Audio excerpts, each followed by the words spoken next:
It's just gonna be the Aurora top, I think. Yeah, so that was the flex we were talking about, but you get a classic here. It's Jojo putting with a Talia, and you have a Vi. It's very easy to find someone to blow up here. 2v2, especially good for the mid lane. Looks like, to me, right, MKOI has a really good idea of their identity and what they want to do. Yeah, I have. I think last split, my ending call had something about King's... I did have Legacy in it. I had new Emperors, all in engage. Okay, finally some action. Jackson is Alvaro. He's okay, he just walks away. Meanwhile, Camilo is not. And once again, this mid laner from Team Heretics, he's gonna be in trouble. This time, first blood going over to Jojo. Last game, the gap was large. I mean, there are definitely still things that you can point to as areas of improvement, like when he went over the Baron pit and then died. That was areas of improvement. To be fair though, you were right, you pointed out, like, let's get an even stronger 2v2 so we can carry from Flacken and Sten, because last game, a lot of attention from Sheo. And there have been so many organizations and players, that they were such. I mean, the JDG Golden Road could have happened. Oh, it could have. Engage finally happening. Maybe a pick. Team Heretics need a bit of damage down, but they'll find it, and Flacken gets a cash in from downtown. That's a big cash in. How much gold? That's a 1.1k gold lead now for the Draven. Okay. I have to know actually. Let me check. Oh, you got the god powers, don't you?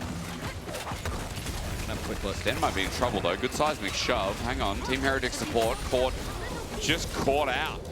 Jojo, easy kill. Completed for Flacket. Which is a nice item pickup for him. Sten died to this ward before, I believe, and let's see what happens this time. One more hit. What do you really miss? Like Fire Grass. Yeah, good call. I used to play Victor with DFG. Yeah. Old school Victor now.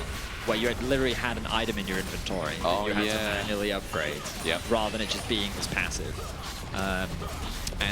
Yeah, I used to one-shot people with DFG. They used to catch good now. They really do. They don't know. Back in our day, the supports were absolutely rubbish, and now they complain. But seismic shove, I'd be complaining too. Sten caught out again. Jojo, he is indeed Betty, and look at that. While we get into this fight. Maybe some damage to come out of the Victor. He's gone, Betty's item. Alvaro going to get stunned up, but no, on the edge of the gravity field, while Team Heretics are the healthier ones moving in. Alvaro just needs an engage, but a setup from Stand is really nice. Sets up with the ult from Flacken. Stand aside is good enough, no catch in, but a kill. Opening up a Stand is going to be the trading back. Team Heretics run as a group with the eye exposed, taken by Sheo in the end.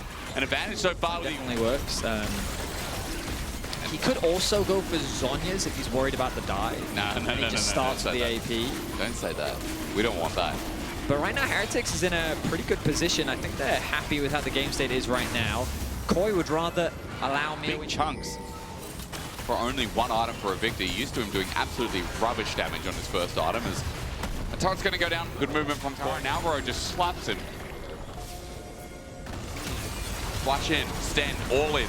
But Jojo matches it. Sten might be in a bit of trouble here. There's a flash engage, finally, and all in. And the Aurora all out. It's a circle of death. It's like the One Ring, take it off. Team Heretics running for their life, but Carlson, as he all outs himself, the one that was better was Mew, and Super flies in. Camilo runs back at him with a better build. There's nothing you can do. Jojo on the chase for the last member, but it's just like game one, Betty. One major fight to rule them all. A beautiful dive comes through from Koi as they set it onto Flacket, and you can see the chain CC. The two-man knockup comes through from Alvaro. The knockback comes from Jojo. And then it just becomes... I think so. I know you're going to mouse just to remind me. 105. 105? What a random number. Yeah, I swear it was 120 for a while. I think not much Heretics can really do about this. Voracious going to be locked down. And I got to be honest, for fans at home, I'm sorry, you know, we had some good moments from Heretics, even in this game again with the Flacket shutdown. But then we just get to mid-game, and one fight blows it all out. Yeah, a single fight really is all Koi is needed in both games. That has given him full control. I hate Carlson, thanks. He's gone between the turrets. Yeah, okay, I'll talk about that in a second, because you're right, it's a sandwich. Jojo snaps him in. Would you like more salami with that? I think you would, because there's a lot more meat to go. Double kill already picked up, and Koi, it's going to happen just like last game. It's a Monday, isn't it? No one really likes him, and especially Team Heretics after this. Shadow's just in no man's land in mid. Knock up, knock back into the rocks. Be with your family, because after all, Scorpions and rocks, they have to be related. What we talked about in the draft, sure, in lane, the idea behind the Draven is cool. But in the context of the comp, he has a very difficult time being able to execute. A reliable laner that is very dependable. So I think KOI is building a really strong foundation with strong laners. And again, they had a difficult week 1 with the opposition that they went up against with both G2 and KOI. And the expectations were that they'd be favorites coming into this matchup. And what we wanted to see from them was a clean transition from having a lead into closing out a game. And again, there was a small blip in game 1, but by and large, they have demonstrated that they're capable of doing it. Hang on, finally, and as I Pale. say that, Mewin, he's burning down, but will he die? No, it's not a burn build, but there is a shutdown from Blackhead. Nice snipe. These blunders still happen from time to time, but Camilo now very deep in the lane. Biggest blunder, isn't it? LUA can get a free ulti here. Jojo joins in, and with this burst of the duo, there's no way the Victor's getting out of this. Sonya's might be available, but no use for it. Jojo picks up the kill there, and with one good moment comes many good ones for KOI again. They have enough minions to secure this bot lane tower, I suspect. It's going to be difficult for Heretics to keep this one alive. So while this goes down, Betty, my question is for you. Definitely going to feel it with a 3-item Talia, an almost 4-item Kai'Sa that's going on hit crit build again. He's sitting on top of Blackhead. There to try and provide that safety. Look at the fight, look at the fight. I'm looking. There's the Weaver's Wall, and I've now found out. Seismic Shove sets up, and Blackhead's just dead.